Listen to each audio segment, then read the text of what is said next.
안녕하세요. 법도TV 엄정숙 민사전문 변호사입니다. 오늘은 가족을 살해한 상속인은 상속권이 유지되는가에 관한 내용입니다. 최근 가족의 상속재산이나 보험금을 노리고 참혹한 범죄를 저지르는 상속인의 사건 소식이 언론 매체를 통해 소개되고 있습니다. 피상속인이 사망하면 그의 상속인에게 재산이 상속되는 건 당연한 일이죠. 하지만 상속 절차를 악용해 상속인이 고의로 가족을 살해했다면 상황은 간단하진 않습니다. 민법에서 규정한 상속인의 상속권은 아무 때나 발생한 것은 아닙니다. 민법 1004조에는 상속인의 결격 사유에 대해 명시되어 있습니다. 결론부터 말씀드리면 만약 상속인이 피상속인의 상속재산을 노리고 고의로 살해한 경우라면 상속권이 사라져 유류분 반환 청구 소송조차 제기할 수 없게 됩니다. 법률 용어가 어려운 분들을 위해 용어 설명부터 하고 갈게요. 유류분 반환 청구 소송은 돌아가신 분의 유언에 따라서 모든 재산을 물려받은 상속자를 상대로 나머지 상속자들이 유류분 권리를 주장하는 소송입니다. 유류분 제도란 법이 정한 최소 상속 금액을 말하는 것으로 형제가 2명만 있는 경우 원래 받을 상속 금액의 절반이 유류분이 됩니다. 아버지가 남긴 재산이 총 2억일 때 상속 금액은 각 1억 원씩이고 유류분 계산으로는 그 절반인 5천만 원씩이 되는 것이죠. 오늘 주제에 이어서 설명드립니다. 민법 1004조 제1호에는 고의로 직계 존속 피상속인, 그 배우자 또는 상속인의 선순위나 동순위에 있는 자를 살해하거나 살해하려는 자는 상속인이 되지 못한다고 규정하고 있습니다. 즉 부모님이나 배우자의 상속재산을 노리고 상속인이 살해하거나 살인 미수에 그치더라도 상속권이 박탈된다는 말입니다. 후순위에 속한 상속인이 선순위 상속인을 살해하거나 모든 재산을 독차지하기 위해서 동순위 상속인을 살해하거나 살해하려는 경우에도 같습니다.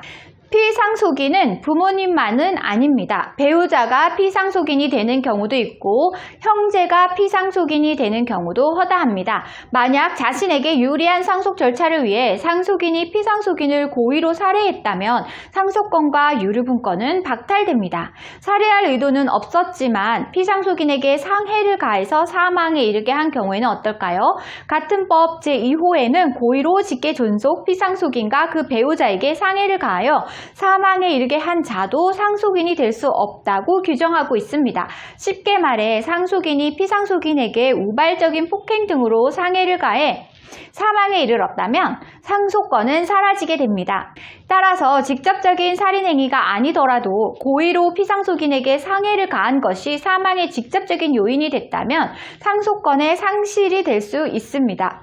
한편 상속인이 피상속인에게 저지른 행위가 살인이 아니더라도 상속권이 사라지는 경우도 있습니다. 동법 제3호와 4호에는 사기 또는 강박으로 피상속인의 상속에 관한 유언 또는 유언의 철회를 방해한 자, 사기 또는 강박으로 피상속인의 상속에 관한 유언을 하게 한 자는 상속권이 없다고 규정되어 있습니다. 다시 말해 부모님, 배우자 등 재산을 물려줄 사람이 상속 재산에 관해 유언이나 유언 철회를 하려는데 상속인이 그를 속이거나 협박, 강박 등으로 방해한 경우 또는 상속인이 자신에게 유리한 상속인이 될 수 있도록 피상속인을 속이거나 강박해도 상속권이 사라진다는 뜻입니다. 상속인이 피상속인의 상속재산을 노리고 저지르는 위법행위는 상속권이 사라지기 때문에 유류분권도 함께 사라지게 됩니다. 이 경우 다른 동순위 상속인에게 모든 재산이 넘어가더라도 잘못을 저지른 상속인은 유류분 반환 청구 소송조차 제기할 수 없게 됩니다.